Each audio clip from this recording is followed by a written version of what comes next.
નમસ્તે વિદ્યાર્થી મિત્રો, આપણે ધોરણ 11માં વિષય ભૂગોળ એમાં આપણે 7મો પાઠ ભૂમિ સ્વરૂપો એ જોતા હતા. એમાં આગળના લેક્ચરમાં આપણે જે નદીઓ દ્વારા જે ઘસારણ થાય, પવનો દ્વારા ઘસારણ થાય અને હિમ નદીઓ દ્વારા જે ઘસારણ થાય એની જે ચર્ચાઓ છે એ આપણે આગળના લેક્ચરમાં કરેલી. હવે જોવાનું છે આપણે ભૂમિગત જળ. આપણે બધા જાણીએ વિદ્યાર્થી મિત્રો કે આજે ભૂમિગત જળ છે એને લીધે આપણે કૃષિનું ઉત્પાદન છે એ મેળવી શકીએ. તો અહીંયા આપણે જોઈએ કે ભૂમિગત જળ કે ભાઈ વૃષ્ટિ દ્વારા પ્રાપ્ત થયેલું પાણી. વૃષ્ટિ દ્વારા, વૃષ્ટિ એટલે કે વર્ષા, વૃષ્ટિ મીન્સ કે વર્ષા. તો અહીંયા આપણે જોઈએ કે ભાઈ વરસાદ દ્વારા જે આપણે પાણી છે એ મેળવીએ તો એ શિંદ્રાળુ જે ખડક સ્તરો છે એમાં જમા થાય છે. કે શિંદ્રાળુ જે કણો છે, સામાન્ય આપણે જે શિંદ્રાળુ જે ખડકો છે એમાં તો કે આ પાણી છે, વૃષ્ટિનું જે પાણી છે, વરસાદનું જે પાણી છે એ જમા થાય છે. આ પાણીને ભૂમિગત જળ છે એ કહેવામાં આવે. શું કહેવામાં આવે છે આ પાણીને? તો કે એને ભૂમિગત જળ છે એ કહેવામાં આવે છે. તો વરસાદનું દ્રાવણયુક્ત પાણી એ નીચેના ખડકોમાં સ્તરોમાં ઉતરે છે. વરસાદનું દ્રાવણયુક્ત પાણી, દ્રાવણ સ્વરૂપે જે પ્રવાહી છે એ દ્રાવણ સ્વરૂપે છે કે પાણી છે એ ભૂમિમાં આપણે જોઈએ તો ખડક સ્તરોમાં થાય અને નીચે ઉતરે છે અને એ માર્ગમાં આવતા ખડક પદાર્થોનું ધોવાણ કરે છે. અને માર્ગમાં જે કંઈ ખડક પદાર્થો છે એનું શું કરે તો કે ધોવાણ કરે, ઘસારણ છે એ કરે છે. અને સુનાળુ ખડકોવાળા જે પ્રદેશો છે એમાં વિશિષ્ટ ભૂમિ દ્રશ્યો છે એ રસાય કે ભાઈ અમુક ચૂનાના જે ખડકો છે, સુનાળુ જે ખડકો છે એ કહેવામાં આવે. તો એમાં અલગ અલગ જે ભૂમિ દ્રશ્યો છે એનું નિર્માણ થાય છે. તો એને સુનાળુ ખડકોની તો કે ભૂમિ દ્રશ્યાવલી છે અથવા તો કાસ્ટન ભૂમિ દ્રશ્યાવલી શું કહેવામાં આવે છે એને? અથવા તો કાસ્ટન શું કહેવામાં આવે છે? કાસ્ટન છે એ ખાસ તો કે કાસ્ટન ભૂમિ દ્રશ્યાવલી છે એ ખાસ કરીને આપણે જોઈએ તો કે એને કહેવામાં આવે કે આ રીતે ભૂમિ દ્રશ્યો છે એનું નિર્માણ કે વૃષ્ટિ દ્વારા, કેના દ્વારા? તો કે વૃષ્ટિ દ્વારા નિર્માણ છે એ કરે. તો કાસ્ટન ભૂમિ દ્રશ્યાવલીનું સામાન્ય આપણે ચિત્ર દ્વારા પણ આપણે માહિતી છે એ મેળવી શકીએ. અને ખાસ વિદ્યાર્થી મિત્રો આવું ચિત્ર છે કે તમને કોઈ પૂછી શકે, આકૃતિ સ્વરૂપે આપણે જોઈએ તો કે એવું ચિત્ર છે એ પૂછી શકે. તો ખાસ ધ્યાન એ રાખવાનું. આવી રીતે આપણે જોઈએ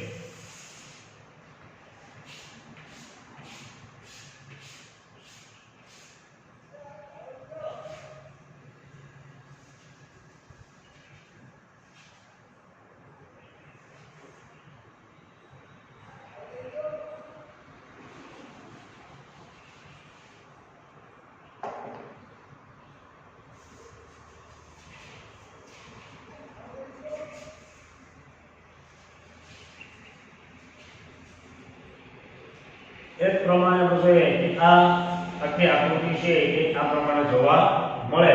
તો સામાન્ય આપણે જોઈએ કે આ શિંદ્રાળુ, સામાન્ય આમાં તમે જો તો શિંદ્રાળુ છે એમાં પાણી છે એ ઉતરે છે. તો સામાન્ય આપણે જોઈએ કે ભાઈ જે અર્ધોગામી સ્તંભ, આને શું કહેવાય તો કે અર્ધોગામી સ્તંભ. અને શું કહેવાય તો કે અર્ધોગામી સ્તંભ છે એ કહેવામાં આવે. પછી ઉર્ધ્વગામી સ્તંભ, જે આ બાજુ છે તો કે ઉર્ધ્વગામી સ્તંભ છે એ સ્તંભ કહેવામાં આવે છે.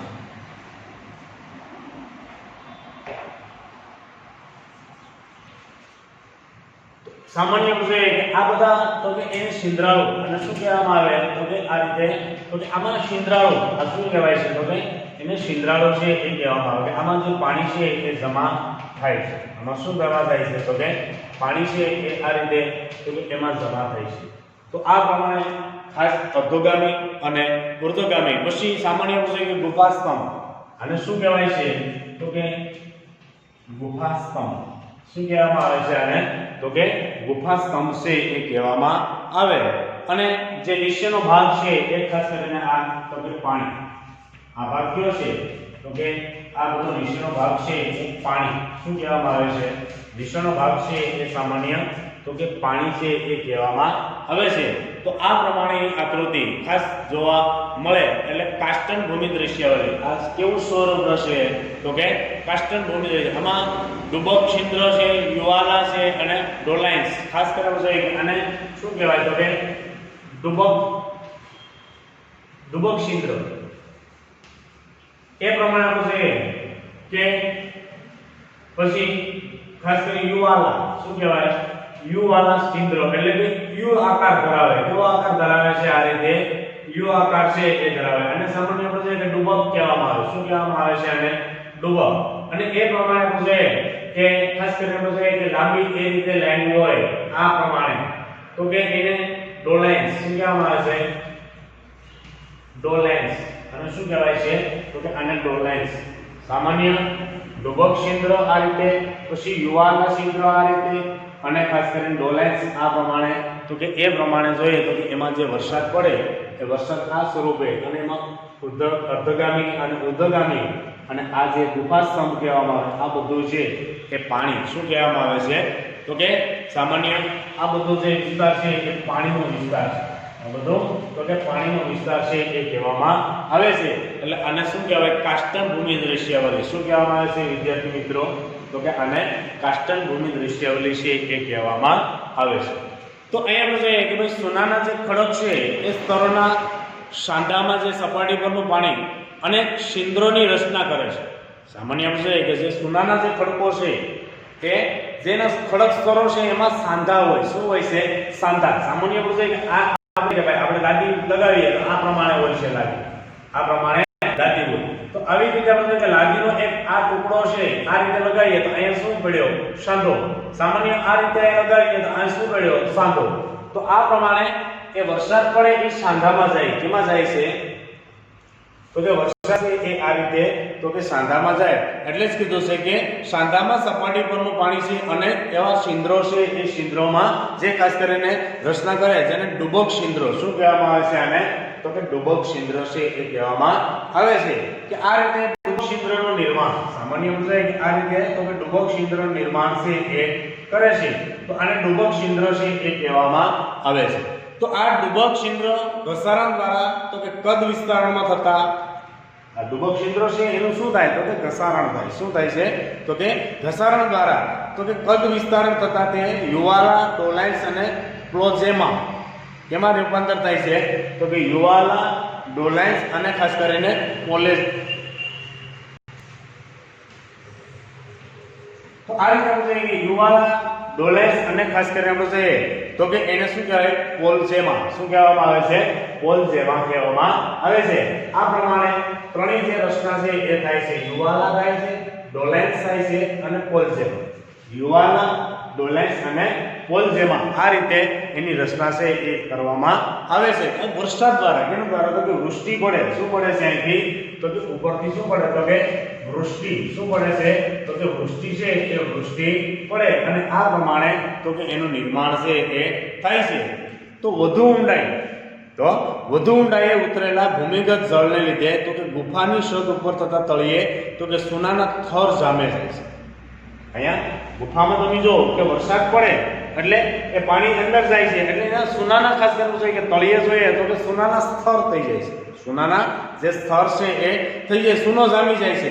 એટલે તેમાંથી અર્ધોગામી અને ઉર્ધ્વગામી તેમજ ગુફા સ્તંભની રચના છે. એમાંથી શું થાય છે તો કે અર્ધોગામી અને ઉર્ધ્વગામી અને આવી તો કે ગુફાઓ છે એ ગુફાઓનું નિર્માણ છે એ થાય છે. જો ગુફાની છત તૂટી પડે તો ગુફાની જે છત છે એ કદાચ તૂટી પડે તો પણ વિશાળ ગત રસાય છે. તો પણ શું થાય તો કે એવો વિશાળ ગત છે એ રસાય જેને પોલઝે શું કહેવામાં આવે છે એને પોલઝે. જે આપણે પોલઝેમાં લખ્યું ને આને પોલઝે શું કહેવામાં આવે છે એને પોલઝે છે એ કહેવામાં આવે. આવી રીતે તો કે આવી જે ગુફાઓ છે હવે જે ગુફાઓ છે એ ગુફાઓ ક્યારેક શું થાય તો કે પાણીના ઘસારણને કારણે ક્યારેક તૂટે.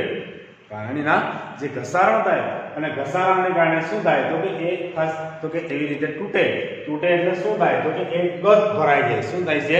ગત ભરાઈ જાય. એ ગતને આપણે શું કહેવાય?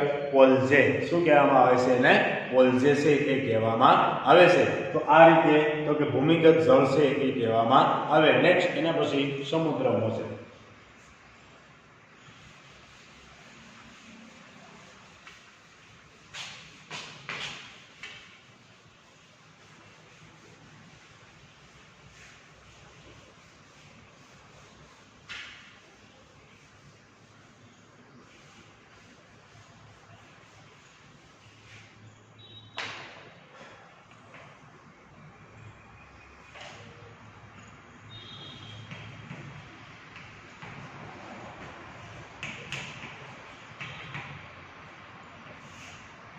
જેમ ભૂમિગત જળની વાત કરી વિદ્યાર્થી મિત્રો, એ જ રીતે તો કે સમુદ્રના જે મોજા છે કે સમુદ્ર મોજાનું કાર્ય તો કે ભાઈ કિનારાના જે પ્રદેશો છે એનો પૂરતું સીમિત જોવા મળે છે. મોજા કાંઈ દરિયામાં અંદરે મોજા એટલા બધા આવતા નથી.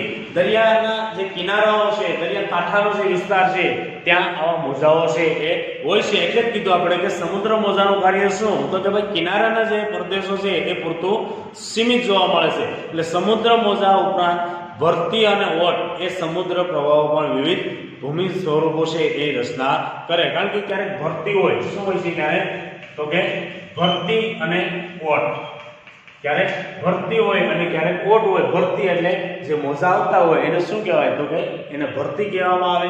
જ્યારે મોજા એટલા બધા ન આવતા હોય, પાછા ફરી જતા હોય એને ઓટ શું કહેવામાં આવે છે? એને ઓટ કહેવામાં આવે. તો આ રીતે આપણે જોઈએ કે ભરતી અને ઓટ, તો એના દ્વારા પણ આપણે જોઈએ તો કે એવી રીતે ભૂમિ સ્વરૂપો છે એ રચના છે એ કરે છે. તો એમાં ઘસારણ કાર્યની વાત કરીએ.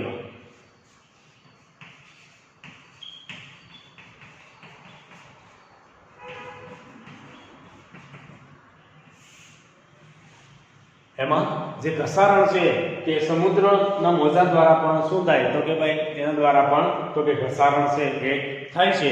તો અહીંયા આપણે જોઈએ કે સમુદ્ર મોજા દ્વારા થતા ઘસારણ કરીએ તો કે પાણીનો વેગ અને દબાણ. અહીંયા તો કે પાણીનો વેગ અને દબાણ છે એ મોજાનું કદ, આકાર અને લંબાઈ તેમજ કિનારાની ઊંચાઈ વગેરે ઉપર આધાર રાખે છે. કે અહીંયા સમુદ્રના મોજા છે એ ખાસ કરીને આપણે જોઈએ કે ઘસારાનું કાર્ય તો કે પાણીના વેગના આધારે, કે ભાઈ પાણીનો વેગ કેવો આવે. અહીંયા તો કે પાણીનો વેગ છે એ કેવો આવે એ વેગના આધારે. બીજા નંબરમાં આપણે જોઈએ કે દબાણ કેવું છે, એનું પાણીનું દબાણ છે એ કેટલું છે, દબાણના આધારે. પછી મોજાનું કદ કેટલું છે, મોજા કેટલા કદ સુધી ઉછળે. સામાન્ય તમે જો દરિયામાં મોજા છે એ અમુક કદ સુધી ઉછળતા હોય અને એમાં ક્યારેક કુદરતી કોઈ આપત્તિ હોય, ભૂકંપ જેવી પરિસ્થિતિ હોય, સુનામી હોય, ત્યારે મોજા તો અમુક ફૂટ સુધી ઉછળતા હોય. એટલે જ કીધું કે મોજાનું કદ છે. પછી એનો આકાર, મોજાનો આકાર કેવો છે. સામાન્ય તમે જો તો મોજા છે એ આ રીતે આપણે જોઈએ કે આ રીતે હેલા છે એ મારતા હોય. મોજા આ રીતે હલેસા છે એ મારતા હોય છે. તો ક્યારેક મોજું ઉછળતું હોય તો ઓછું હોય છે, ક્યાંક વધારે હોય છે. તો આ પ્રમાણે જોઈએ કે એનો આકાર શું કહેવામાં આવે છે અને તો કે મોજાનો આકાર છે એ કહેવામાં આવે. તો આ રીતે આપણે જોઈએ કે મોજાનો આકાર છે એ કેવો છે અને ખાસ કરીને જોઈએ કે એની લંબાઈ, એમાં મોજાની લંબાઈ કેટલી છે. મોજાની જે લંબાઈ છે, સામાન્ય આપણે જોઈએ કે મોજું કેટલી લંબાઈમાં આગળ વધે છે. એટલે મોજાની લંબાઈ તેમજ કિનારાની ઊંચાઈ, પાછો સામે કિનારો કેટલો ઊંચાઈમાં છે. સામાન્ય કિનારો ઊંચાઈમાં હોય તો મોજું એટલું બધું ઉછળતું નથી. એટલે ખાસ કરીને કિનારાની ઊંચાઈ છે વગેરે ઉપર તો કે એ ઘસારણનો આધાર છે. એ ઘસારણ આધાર છે. એટલે સમુદ્રના મોજા ખૂબ જ વ્યક્તિ કિનારા સાથે અથડાય છે. સામાન્ય તમે જો કે સમુદ્રના મોજા છે એ અમુક વ્યક્તિ આપણે કે ભાઈ તો કે ખાસ તો કે કિનારામાં અથડાય. સામાન્ય આપણે ઉદાહરણ લઈએ કે આપણું સોમનાથ મંદિર છે. તમે વિદ્યાર્થી મિત્રો તો સોમનાથ મંદિરની પાછળ તમને ખ્યાલ છે એક દિવાલ આપેલી છે. સોમનાથ મંદિરની પાછળ છે એ એક દિવાલ છે એ આવેલી છે. તો એ દિવાલમાં તમે જો એની બાજુમાં ઘણા બધા એવા પથ્થર છે એ નાખવામાં આવેલા છે. એનું કારણ શું તો કે સમુદ્રના મોજા છે એ દિવાલમાં ભડકાતા, એને કારણે શું થાય તો કે દિવાલમાં રોજને રોજ ભડકાય એટલે દિવાલમાં પોકારો પડી. દિવાલમાં એવું બોકારું છે એ પાડી દેવામાં આવ્યું, જેથી કરીને તો કે દિવાલ છે એ ધીરે ધીરે તો કે દિવાલ છે એ નબળી બનવા લાગી. એટલે એની બાજુમાં શું નાખ્યા તો કે એવા પથ્થર નાખ્યા, જેથી કરીને તો કે સમુદ્રના મોજા ત્યાં સુધી ઉછળીને આપણી દિવાલને નુકસાન પહોંચાડે નહીં. એટલે જ અહીંયા આપણને કીધું છે કે ખાસ કરીને તો કે સમુદ્રના મોજા છે એ ખૂબ જ વેગથી કિનારાને અથડાય, તેનાથી તો કે કિનારાના જે ખડકો છે એ તૂટે, કિનારાના જે ખડકો છે એ ખડકો તૂટે છે. એટલે આ ક્રિયા તો કે નિરંતર ચાલ્યા કરે છે. આ ક્રિયા તો નિરંતર, કારણ કે રોજને માટે આપણે કે મોજા તો ઉછળવાના છે, ભરતી ઓળ તો આવવાની છે. દરરોજને માટે દિન આપણે કે દરેક દિવસે તો કે ભરતી અને ઓટ હોય, ભરતી હોય એટલે વધારે મોજા છે એ ઉછળે. એટલે ખાસ કરીને તો કે સામે તો કે એવા પથ્થરો છે એને તોડે, એટલે નિરંતર ચાલ્યા કરે. તેના પરિણામે તો કે ઘસારણના અનેક સ્વરૂપોનું નિર્માણ થાય. આના કારણે શું થાય તો કે ઘસારણ થાય. આના કારણે શું થાય તો કે ઘસારણ થાય. એટલે ઘસારણના સ્વરૂપો છે એમાં ઘણું બધું નિર્માણ થાય છે.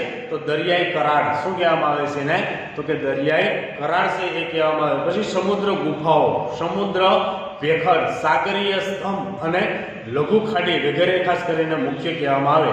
તો વિદ્યાર્થી મિત્રો એની આકૃતિ દ્વારા પણ આપણે એને સમજી શકીએ.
વિદ્યાર્થી મિત્રો, પાઠ્યપુસ્તકમાં ખાસ આવી આકૃતિ આપેલી છે, ત્યારે આવી આકૃતિ છે એ પણ આપણને પૂછાય તો ખાસ એ ધ્યાન રાખવાની. અહીંયા આપણે જોઈએ કે સમુદ્ર ભેખડ, અને શું કહેવામાં આવે છે તો કે સમુદ્ર ભેખડ, અને શું કહેવાય તો કે એને સમુદ્ર ભેખડ કહેવામાં આવે. પછી સમુદ્ર ગુફાઓ, આ જે છે એને શું કહેવાય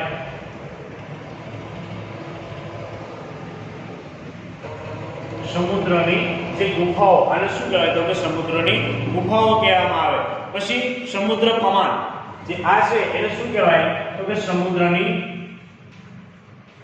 કમાન. શું કહેવામાં આવે છે આને તો કે સમુદ્રની કમાન. સામાન્ય રીતે આ રીતે તો કે સમુદ્રની કમાન છે એ, અને સમુદ્ર સ્તંભ જે આ છે એને શું કહેવાય તો કે સમુદ્ર સ્તંભ.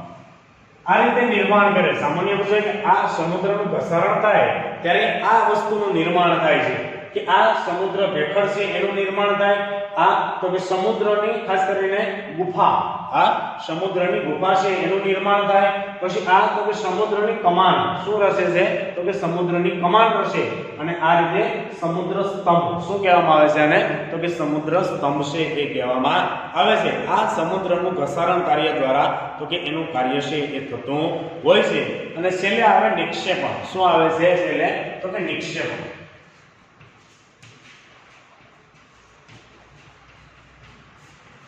નિક્ષેપણ કાર્ય એટલે કે જેમ આગળ આપણે ભણી ગયા, નિક્ષેપણ કાર્ય એટલે કે જે અતિ ભારે વરસાદ થાય, નદીઓમાં પૂર આવે અને એના દ્વારા તો કે તાપ છે એ ઢસડાઈને આવે. શું ઢસડાઈને આવે તો કે માટી છે એ ઢસડાઈને આવે, એને શું કહેવાય નિક્ષેપણ. એમ અહીંયા સમુદ્રમાં પણ નિક્ષેપણ હોય છે કે ભાઈ સમુદ્ર મોજા તો કે ઘસારણ દ્વારા, સમુદ્ર મોજા તો કે એ ઘસારણ દ્વારા પ્રાપ્ત કરેલો વહન બોજ, ઘસારણ દ્વારા એની સાથે પ્રાપ્ત કરેલો જે વહન બોજ છે એ સમુદ્ર કિનારો પર નિક્ષેપણ કરે. શું કરે છે તો કે સમુદ્રના કિનારા ઉપર એ નિક્ષેપણ કરે તેને સમુદ્ર મોજાઓનું નિક્ષેપણ શું કહેવામાં આવે છે એને? તો કે એને સમુદ્ર મોજાઓનું નિક્ષેપણ કહેવામાં આવે. તેનાથી તો કે રેતી બીજ શું બને છે એનાથી? તો કે ખાસ કરીને રેતી બીજ. પછી રેતીના ધુવા, રેતીના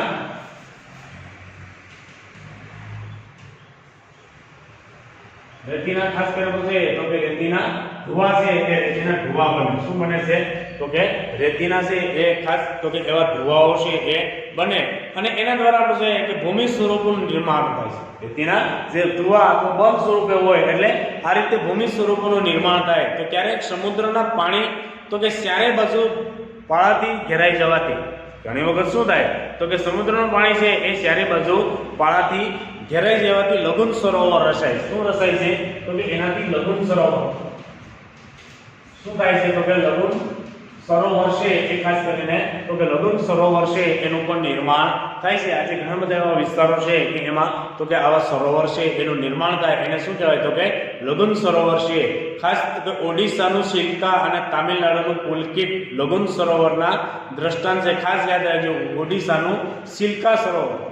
ઓડિશાનું સિલ્કા સરોવર આવો પ્રશ્ન છે એ તમને ટૂંકમાં વિકલ્પમાં પૂછાય વિદ્યાર્થી મિત્રો, એટલે ખાસ એ ધ્યાન રાખવાનું. આ રીતે લઘુન સરોવરનું નિર્માણ થાય એટલે ઓડિશાનું ખાસ કરવું છે કે સિલ્કા સરોવર અને તામિલનાડુનું પુલકિત. ખાસ કરીને આપણે જોઈએ કે તામિલનાડુનું